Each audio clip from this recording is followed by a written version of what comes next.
नमस्ते, थर्ड आई में आपका स्वागत है।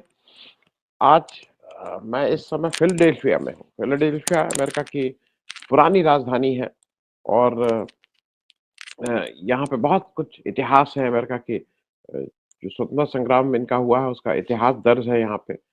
जॉर्ज वॉशिंगटन का इतिहास दर्ज है, लिबर्टी बेल है, जस्टिस बेल है और सुंदर जगह है।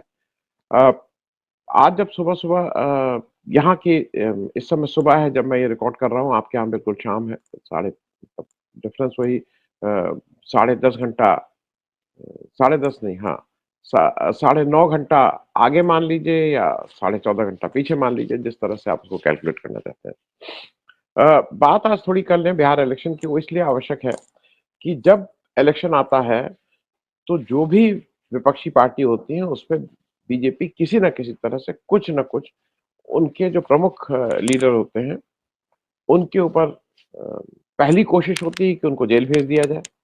जेल ना भेज दिया जाए तो उनके ऊपर कुछ मुकदमे डाल दिए जाएँ और इस तरह से करके उनका जो पूरा ध्यान है वो बजाय अपने इलेक्शन कैंपेन में केंद्रित करने के, उनका एक ध्यान ज़्यादा अपने को कैसे बचा के रखें, कैसे जमानत कराएँ, कैसे बेल कराएँ, इस सब पे हो जाता है। अ, एक लालू यादव जी के ऊपर एक आईआरसीटीसी अ, ये इंडियन रेलवे केटरिंग जो कॉर्पोरेशन है एंड टूरिज्म कॉर्पोरेशन, उसका एक केस पे चार्जशीट चार्जेस फ्रेम हुए। तो समझ लीजिए कि जिस तरह से उसको बताया जा रहा है और जिस तरह से वो है, कि ये है क्या मामला? पहला मामला ये है कि अगर आप इस देश में किसी को भी राहुल गांधी के ऊपर 30-35 एफआईआर हो गई हैं, किसी को भी किसी से कोई दिक्कत हो तो वो एक एफआईआर दर्ज करता है। वो एक फर्स्ट इन्फॉर्मेशन रिपोर्ट है, वो बेसिकली एक एप्लीकेशन देता है कि साहब ये वाला समस्या है। अब वो चार्जेस क्रिमिनल भी हो सकते हैं, वो चार्जेस सिविल भी हो सकते हैं, इस तरह की बातें होती हैं। अब दूसरा स्टेप क्या होता है?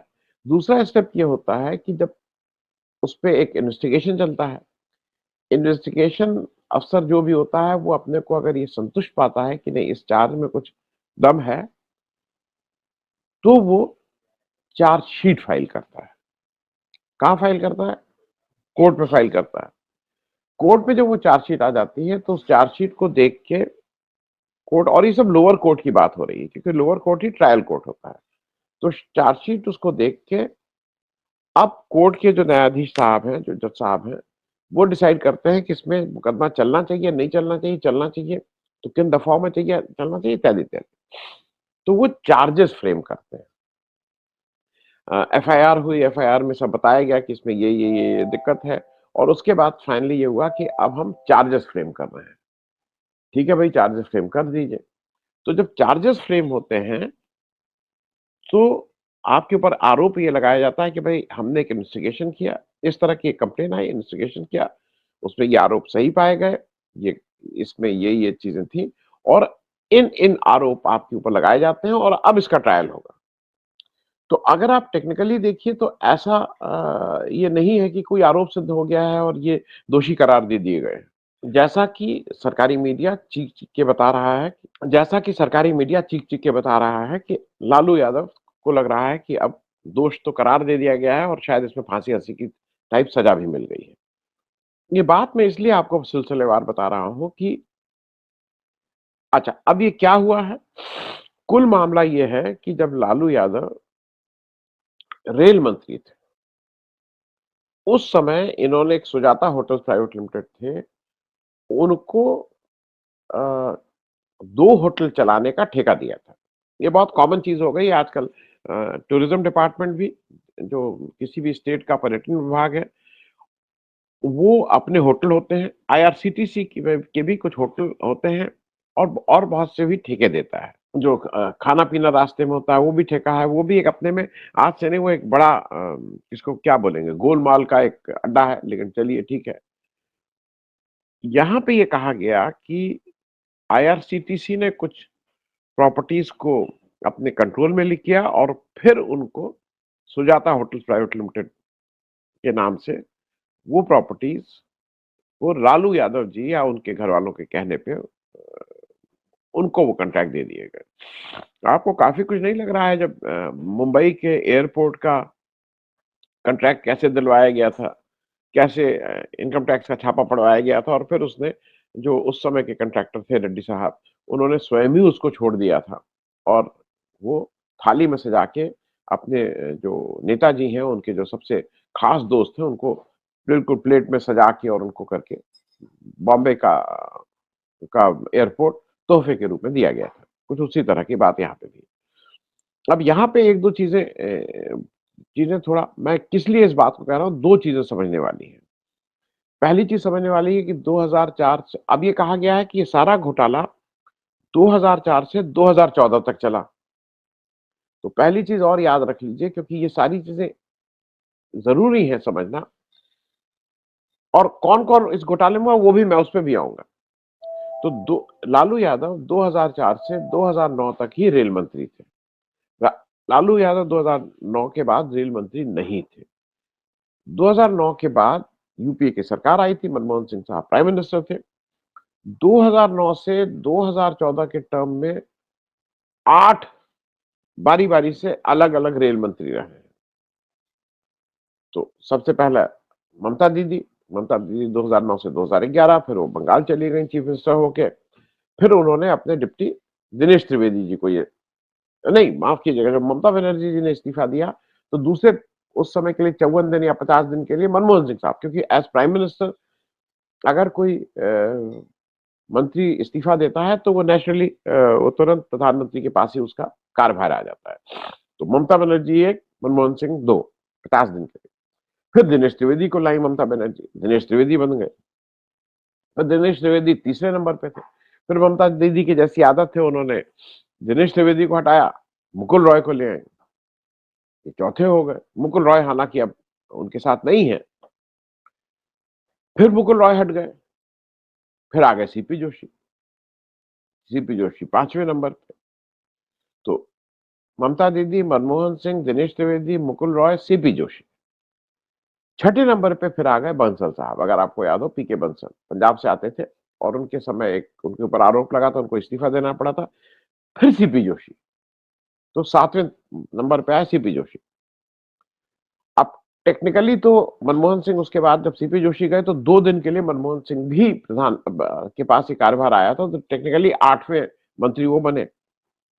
और फिर 2013 में मल्लिकार्जुन खड़गे साहब जिस समय राष्ट्रीय अध्यक्ष हैं राष्ट्रीय कांग्रेस के, वो आए। तो 9 रेल मंत्री 2009 से 2014 के दरमियान रहे थे।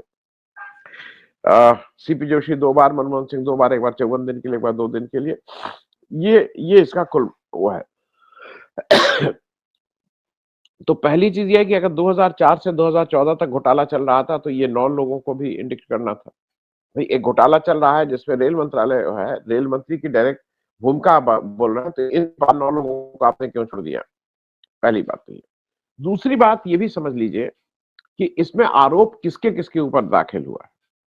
3 लोगों को आरोपी बनाया गया है। 3 लोगों के ऊपर ये चार्जेस फ्रेम हुए हैं। Number 1 Lalu Yadav, number 2 Rabri Yadav. मतलब अगर घर में राबड़ी यादव का रेल मंत्रालय से क्या लेना-देना? सिर्फ लेना-देना ये है कि वो लालू यादव की पत्नी थी। तो इस तरह से तो देश में जितने भी मुकदमे होते हैं, हर जगह पत्नी को अक्यूज़ बना दीजिए। हर जगह पत्नी को मतलब आप इस तरह के जितने हैं तो आप एक नई परंपरा खोल रहे हैं, क्योंकि आप ये डरा रहे हैं लोगों को कि हम जब तुम्हें पकड़ेंगे तुम्हारी पत्नी को भी पकड़ लेंगे। और सबसे मज़ेदार मामला तो कि तेजस्वी यादव का है। तेजस्वी यादव का जन्म 9 नवंबर 1989 में हुआ था। 9th नवंबर 1989। आज वो अभी केवल 35 साल के हैं। 2004 में जब लालू यादव रेल मंत्री बने, तो उस समय मैं 2004 की बात कर रहा हूँ, जब ये रेल मंत्री बने, उस समय ये मात्र 14 वर्ष के थे, जब लालू यादव ने रेल मंत्री पद का कार्यभार संभाला। तो 14 वर्ष में 5 वर्ष 14 वर्ष के मतलब आईआरसीटीसी के जो ये केस है, उसमें जो आरोप बने हैं, 14 साल के जो तेजस्वी यादव थे, वो पूरा मंत्रालय सँभालते थे और उन्हीं के कहने से ये सब ठेका टेंडर दिया जाता था। तो अब एक नई परंपरा और खोल दीजिए। जितने मंत्री जी लोग हैं, सबके बेटे को भी आप आरोपित बना दें और इसमें किसके-किसके बेटे कहाँ-कहाँ, क्या-क्या कर रहे हैं, इसको बताने की ज़रूरत नहीं है। तो तेजस्वी यादव को ये इसमें आरोपित करने का मामला बिल्कुल क्लियर है। देखिए, बिहार इलेक्शन की अब थोड़ी बात इसलिए कर लें कि बिहार इलेक्शन एक दिलचस्प मोड़ पे आ गया है। बिहार इलेक्शन में ये बिल्कुल साफ हो गया है कि एसआईआर के द्वारा इलेक्शन कमीशन अ, भारतीय जनता पार्टी के फ्रंटल ऑर्गेनाइजेशन की तरह काम कर रहा है। उसको जिस तरह से गड़बड़ी करनी थी वोटर लिस्ट में, वो गड़बड़ी कर चुका है। लेकिन बिहार की जनता जरा जागृत है, तो वो गड़बड़ी होने को काफी हद तक रोकने में कोशिश करेगी। लेकिन जिन लोगों के नाम काट दिए गए हैं, वो करीब अकॉर्डिंग टू योगेंद्र यादव करीब 75 लाख लोग हैं। उनका क्या? फिर किन लोगों से वोट कराया जाएगा, क्या कराया जाएगा, ये देखने वाला मामला होगा। दूसरी तरफ क्या है कि इस समय बिहार में जो सबसे चर्चित, सबसे एक्टिव और सबसे जो कहना है ना, जिसके नाम की थोड़ी बिहार के लेवल पे तेजस्वी यादव का नाम चल रहा है। आप मुझे एक नाम बता दीजिए बीजेपी में जिसको ये कहा जाए कि नहीं साहब ये चीफ मिनिस्टर के कैंडिडेट। ना सम्राट चौधरी का स्टेचर है, ना किसी का स्टेचर नहीं। तो ये लोग हैं।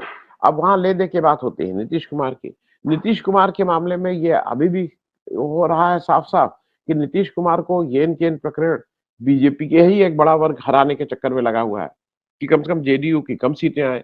अभी तो ये भी है कि कितनी सीट। तो ये ले दे के कुल मामला बिहार का अगर कोई एक नेता जो फ्रंट रनर है बिहार की पॉलिटिक्स में चीफ मिनिस्टर बनने के लिए, उसका नाम तेजस्वी यादव है। तेजस्वी यादव ने इंडिया गठबंधन को बिहार में बिल्कुल इंटैक्ट रखा है। उसमें पिछले 10 साल से बीच में नीतीश जी आए और गए, वो अलग बात है। लेकिन जो ओरिजिनल जो इंडिया गठबंधन था, जो यूनाइटेड फ्रंट था पहले, वो उसमें कहीं पे भी कोई दरार नहीं आई है। चाहे वो कम्युनिस्ट पार्टी हो, चाहे वो और भी पार्टीज हो, ये लोग एक साथ चल रहे हैं। उसमें कुछ नए लोगों को जरूर जोड़ा है, मुकेश सहनी को जोड़ लिया है। तो मुकेश सहनी को जोड़ना अ, हो सकता है कि आदमी कहे कि भाई उनको पिछली बार कितने। ये एक साइकोलॉजिकल खेल होता है सब। जैसे बीजेपी बहुत ये करती है कि इलेक्शन से आने पहले भी कांग्रेस के किसी बड़े नेता को तोड़ के अपने यहाँ ले आएगी और उसको एक नैरेटिव बनाने की कोशिश करती है कि कांग्रेस में भगदड़ है। उसी तरह से इस समय इंडिया गठबंधन इंटैक्ट है। कहीं कोई दिक्कत नहीं आ रही है, कोई सीट को लेके के गुस्सा नहीं है, कोई उसको नहीं छोड़ा है। वहां पे तो आए दिन एनडीए में कभी जीतन राम मांझी का स्टेटमेंट आ रहा है, कभी चिराग पासवान आ रहा है, कभी इधर आ रहा है। दूसरा, ये जो बार-बार एक कोशिश की जा रही है कि पीके के थ्रू, प्रशांत किशोर के थ्रू अ, इंडिया गठबंधन के वोट में कैसे सेंधमारी की जाए। लेकिन अगर प्रशांत किशोर ने 3 साल बिहार में दौरा किया है, मैं ये मानता हूँ कि उन्होंने मेहनत अगर की है, तो प्रशांत किशोर का जिस वोट को एड्रेस कर रहे हैं, मोटे-मोटे तौर पे मैं बात कर रहा हूँ, वो वोट अपर कास्ट वोट है। और अपर कास्ट वोट आज की तारीख में बहुतायत में, मेजॉरिटी में वो एनडीए के साथ जाता है। तो अगर मोटी बात करें, प्रशांत किशोर बिल्कुल दलित में घुसने की कोशिश करेंगे, मुसलमानों में घुसने की कोशिश करेंगे, लेकिन लार्जर जो इम्पैक्ट होगा, जो उनको उनको जो भी वोट मिलेंगे, उसका सबसे बड़ा प्रतिशत अपर कास्ट होगा। और मैं अभी ये नहीं कह रहा हूं उनको 100 वोट मिलेंगे, 1000 मिलेंगे, 10,000 मिलेंगे, 1 लाख मिलेंगे, 10 लाख मिलेंगे, 1 करोड़ मिलेंगे। मैं सिर्फ इतनी बात कह रहा हूं कि जो भी प्रशांत किशोर को वोट मिलेंगे, उसकी सबसे ज्यादा संख्या, सबसे ज्यादा प्रतिशत अपर कास्ट होगा। और अपर कास्ट अगर सबसे ज्यादा संख्या में है, तो ये भी मान लीजिए कि वो अपर कास्ट वोट का ज्यादा चंक एनडीए से आ रहा है। तो नुकसान इन इन इलेक्टोरल पॉलिटिक्स की दृष्टि से, ये नुकसान जो है, मेरी जो समझ है, ये नुकसान एनडीए का ज्यादा करेंगे प्रशांत किशोर बनिस्पत इंडिया गठबंधन का। वो कोशिश कर रहे हैं कि वो हिंदू मुस्लिम हो जाए। वो कह रहे हैं मुसलमान, और इनको वो बार बार आह्वान कर रहे हैं, मुसलमानों को ज्यादा आह्वान कर रहे हैं। लेकिन वो हिंदू मुस्लिम कितना होगा, नहीं होगा, इस देश के अल्पसंख्यक किसके साथ अलाइन है, ये उन्होंने 2024 में बिल्कुल ठीक से बता दिया था कि वो अलाइन कहाँ है और किस तरह से विवेकपूर्ण ढंग से इस देश के लोकतंत्र को बचाने में जो अग्रणी भूमिका निभा रहे हैं, वो कौन कौन लोग निभा रहे हैं, वो दिख गया है। दूसरी तरफ अगर इस देश में दलित को आप दलित चीफ जस्टिस ऑफ इंडिया को जूता फेंक के मारा जा रहा है और उसके बाद सरकार की तरफ से कोई ठोस कार्रवाई नहीं हो रही है, वो भी उस आरएसएस के 100 साल में क्या तोहफा एक वर्ग विशेष के लिए दिया जा रहा है, वो भी स्पष्ट है। तो मैं सिर्फ कहना ये चाह रहा हूं कि इसमें कोई ऐसा चेंज नहीं है। बिहार के वोटर्स मोर और लेस अब तक अलाइन्ड हैं। इलेक्शन कमीशन कितनी बेईमानी कर पाता है, तो उस वोट वाले मैं अभी भी मैं मेरे सुबह से शाम तक हम लोग साथी हैं, हम लोग काफ़ी जर्नलिस्ट साथ ट्रैवल कर रहे हैं यूएसए में, तो यही चर्चा होती रहती है।